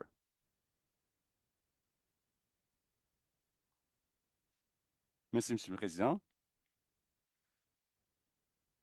Je pense que c'est la climatisation ou le mouvement de l'air. C'est difficile de vous entendre des fois. Monsieur le Président, j'allais laisser sur une note positive, mais je vais laisser ça sur un ton moins positif. C'est le ministre de l'Éducation. J'aimerais connaître les opinions de la ministre. Nous avons eu récemment une réunion avec avec les commissions scolaires et ça s'applique à toutes les commissions scolaires. Ce n'est pas du nouveau pour moi ou la région, que vous soyez dans le Delta ou le Satou. Les élèves commencent, accèdent au système scolaire sans évaluation, que ce soit leur oui, leur compétence orale, cela devient un problème pour les enseignants, les écoles, le personnel de soutien et côté financier aussi. Je vais demander à la ministre qu'est-ce qu'elle peut faire dans sa capacité comme ministre en travaillant avec le ministère de la Santé pour continuer ces évaluations. Parce que je me souviens, moi, j'étais évalué en tant que jeune élève, mais ces évaluations ne se font plus et c'est les commissions scolaires qui doivent euh, aborder ces problèmes. Donc, je demande à la ministre comment est-ce qu'elle peut appuyer les systèmes scolaires. Ministre de l'Éducation. Merci, Monsieur le Président. Monsieur le Président, j'étais dans la même réunion que le député et j'ai entendu les préoccupations des commissions scolaires et je peux m'engager à travailler avec mes collègues de santé et des services sociaux. Merci. Député de Yellowknife Center. Merci, Monsieur le Président. Je n'ai pas entendu sa réponse, mais peut-être nous pourrions nous pencher à nouveau sur cette question. Comme ministre, elle va pouvoir faire quoi pour soutenir les écoles si le ministère ne s'en occupe plus? Nous avons identifié des façons de faire innover qu'il y a des mesures de soutien dans le domaine bucco-dentaire. J'ai même vu la salle où cela se passe. Donc la ministre va pouvoir faire quoi pour qu'il y ait des services d'orthophonie et d'autres évaluations de santé soient faites, ou est-ce que la ministre pourrait les faciliter aux écoles pour que les enseignants aient suffisamment de ressources et pour qu'on réponde aux besoins des élèves? La ministre. Monsieur le Président, je vais pouvoir travailler avec la ministre de la Santé et des services sociaux. Ce sont des questions très importantes. L'accès à services thérapeutiques est essentiel pour que nos élèves soient couronnés de succès. Mais je ne vais pas m'occuper des responsabilités de notre ministère. Ce n'est pas acceptable d'obliger les enseignants à s'en occuper. Ce n'est pas non plus la responsabilité des conseils scolaires. Je suis prête à travailler avec le ministère de la Santé, mais je ne m'attends pas à ce que les enseignants ou les entités éducatives commencent à s'occuper de ces tests. Député de Yellowknife Centre. Merci. J'ai bien compris la réponse de la ministre. Jusqu'à maintenant, quelles mesures ont été déployées? Je parlais au conseil scolaire qui a quelques inquiétudes par rapport aux ressources destinées à ces besoins chez les élèves. Donc, jusqu'à maintenant, on a fait quoi? Et les mesures se passent depuis combien de temps? La ministre est en poste depuis des années, donc elle devrait savoir la façon dont nous nous attaquons aux problèmes aujourd'hui. La ministre de l'Éducation. Monsieur le Président, la situation actuelle concerne plusieurs postes inoccupés dans le domaine des services thérapeutiques aux écoles. J'ai fait part de mes inquiétudes. J'ai rencontré plusieurs représentants du ministère de la Santé et du ministère de l'Éducation afin de faire part de mes préoccupations et pour choisir la façon de procéder. Pour ce qui est du ministère de l'Éducation, au sein de ce ministère, nous nous attaquons aux besoins en matière de formation. Une chose qui a été proposée par les entités éducatives, c'était de mieux former les adjoints en salle de classe. La première cohorte, en partenariat avec le Collège Douglas, a reçu leur diplôme. La formation a été faite en ligne. Donc, il n'y a eu aucune perturbation au niveau des communautés. Et cela voulait dire que les enfants recevaient les services nécessaires. Ces adjoints ont pu mettre en œuvre immédiatement ce qu'ils ont appris dans le programme en salle de classe. C'est toute une réalisation du ministère. Le député de Yellowknife Centre, question complémentaire finale. Monsieur le Président, un exemple du fardeau qu'assume le réseau scolaire. En fait, les conseils scolaires, notamment à Yellowknife, et j'aimerais pouvoir parler au nom des communautés régionales. En fait, des orthophonistes ont été embauchés. Ces employés existent dans la région et ce sont les conseils scolaires qui financent ces services. On consacre énormément de temps et de ressources à l'achat de ces services. La ministre va faire quoi, étant donné que les conseils scolaires s'occupent maintenant de ces services thérapeutiques? La ministre de l'Éducation. Merci, Monsieur le Président. En rencontrant la ministre de la Santé, je fais aussi de la recherche par rapport aux approches des autres territoires de compétences. C'est l'une de mes responsabilités en tant que ministre. Il existe absolument un écart et c'est quelque chose que nous devons reconnaître. Le principe Jordan nous permet de financer certains services. Il y a beaucoup d'argent qu'on reçoit grâce à ce principe du financement utilisé dans le réseau scolaire. Je suis à la recherche de stratégies pour soutenir les entités éducatives, mais pas de façon unilatérale. Je veux que nos fonctionnaires aient des discussions sur les différentes options. Mon financement est limité, mais je comprends que c'est un problème auquel il faut s'attaquer. Merci. Député de Range Lake.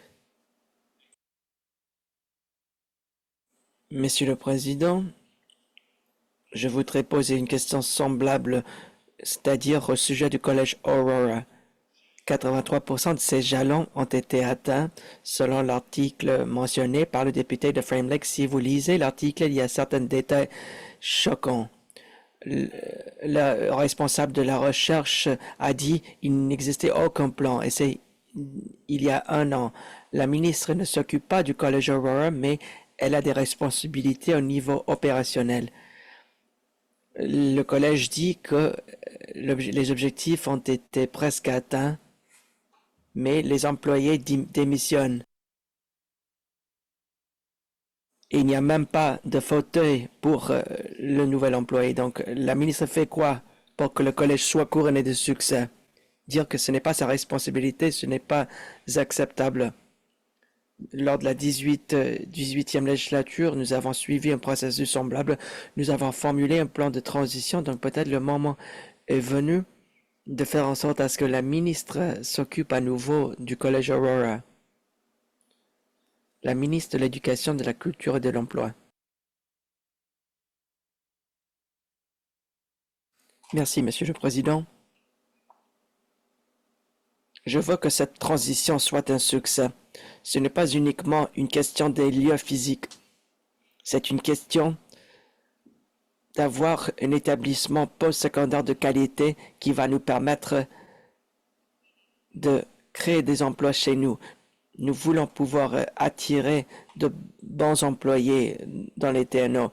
Moi, je suis en faveur de cette transformation et je veux qu'elle soit un succès et je suis prête à faciliter ce processus. Mais il faut comprendre que c'est une relation qu'il faut soutenir et il faut que nous ayons le temps pour bien faire les choses. Comme le député, je veux que les changements soient instantanés, mais ces changements prennent du temps.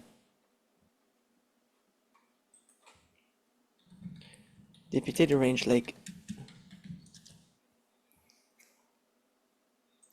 En fait, on a déjà attendu longtemps, mais le collège est toujours en difficulté.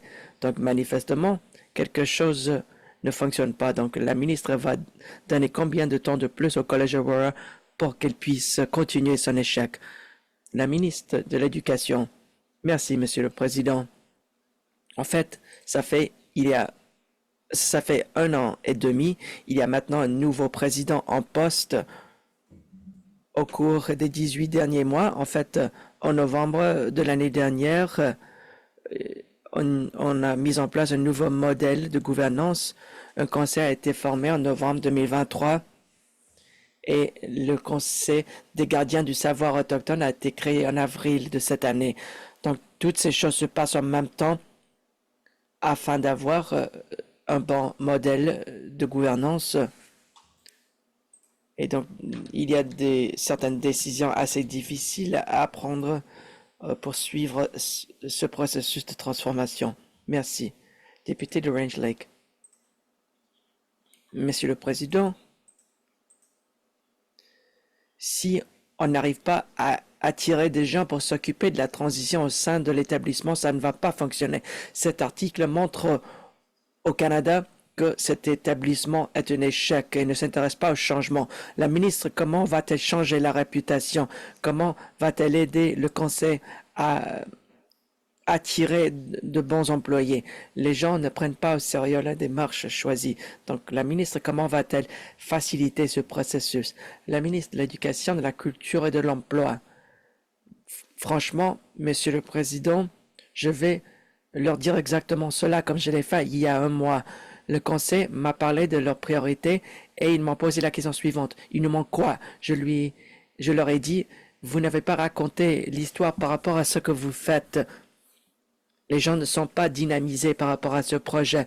Donc, vous devez faire en sorte à ce que les gens se sentent plus enthousiastes par rapport à votre projet. C'est leur responsabilité à eux et je vais les encourager à faire le travail difficile qui s'impose.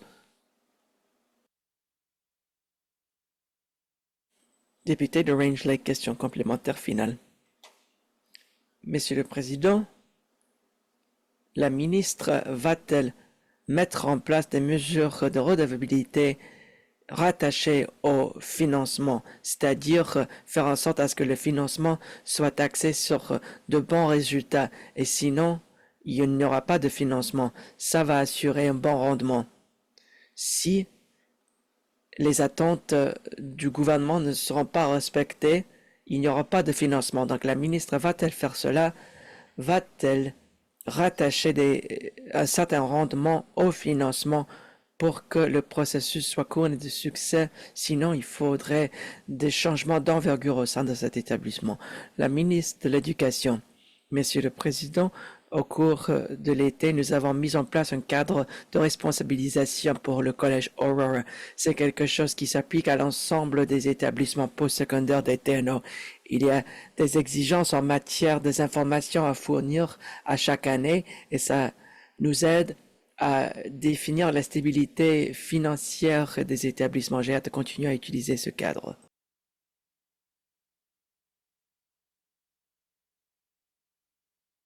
Le temps pour les questions orales est écoulé. Nous allons passer au prochain point à notre ordre du jour numéro 8, questions écrites. Questions écrites. Réponse aux questions écrites. Réponse aux questions écrites. Réponse au discours d'ouverture du commissaire. Pétition. Pétition. Numéro 12. Rapport de comité à la suite de l'étude de projet de loi.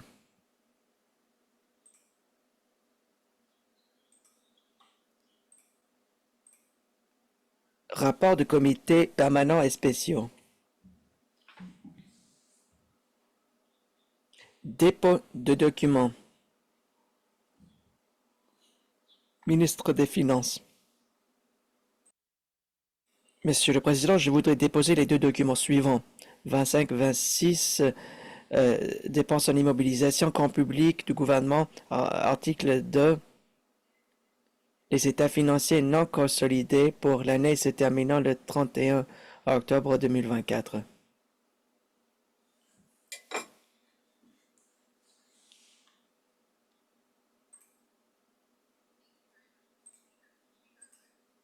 Monsieur le Président, je voudrais déposer le rapport annuel de prospérité TNO.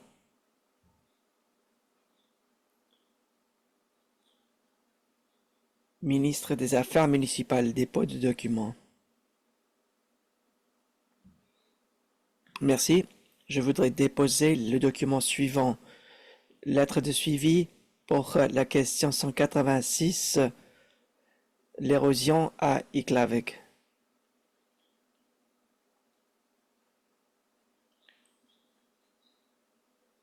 Avis de motion.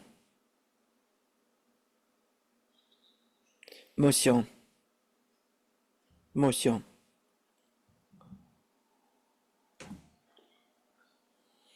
Avis de motion tendant à la première lecture de projet de loi. Avis de motion tendant à la première lecture de projet de loi. Première lecture du projet de loi.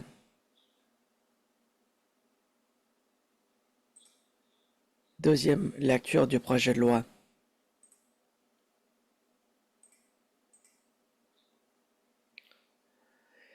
Étude en comité plénier de projet de loi et d'autres affaires. Document 183-21.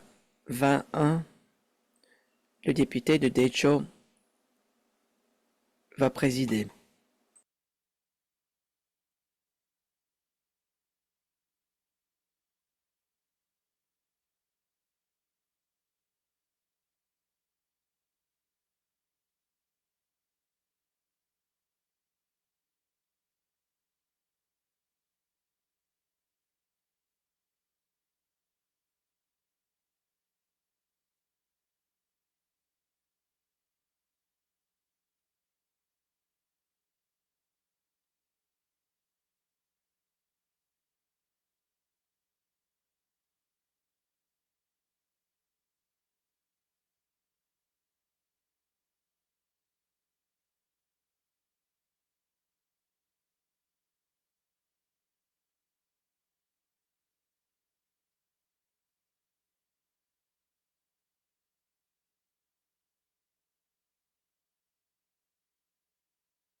J'ouvre la séance du comité plénier. Quel est le souhait du comité, député de Satu? Madame la Présidente, je voudrais faire rapport des progrès réalisés en comité. Il y a motion pour faire rapport des progrès réalisés. La motion est recevable et n'est pas sujet à débat. Tous ceux qui sont pour, contre,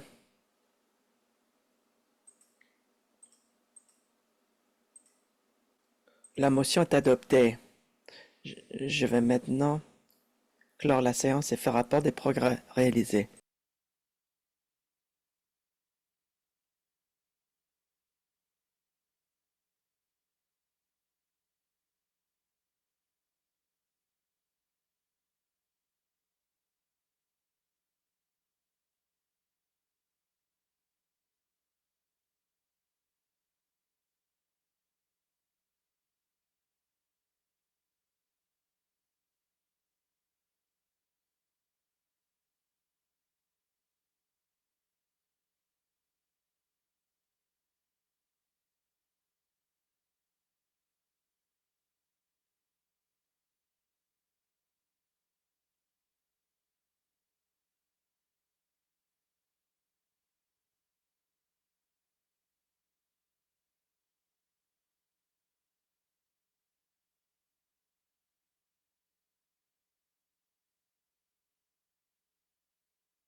Merci, nous allons poursuivre.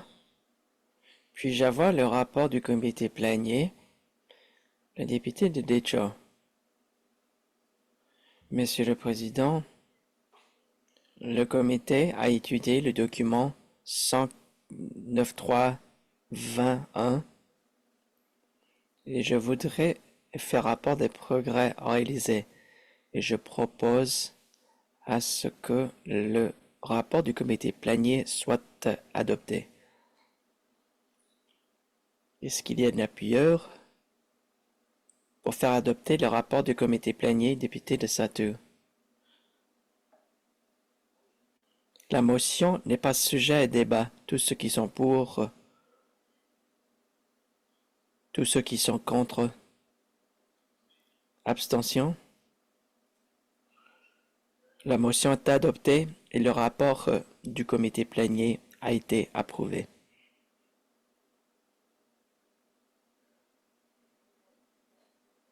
Rapport du comité plénier.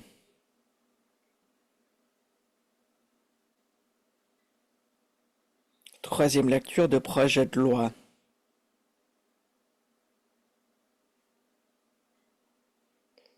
Ordre du jour, Monsieur le greffier. Merci, Monsieur le Président.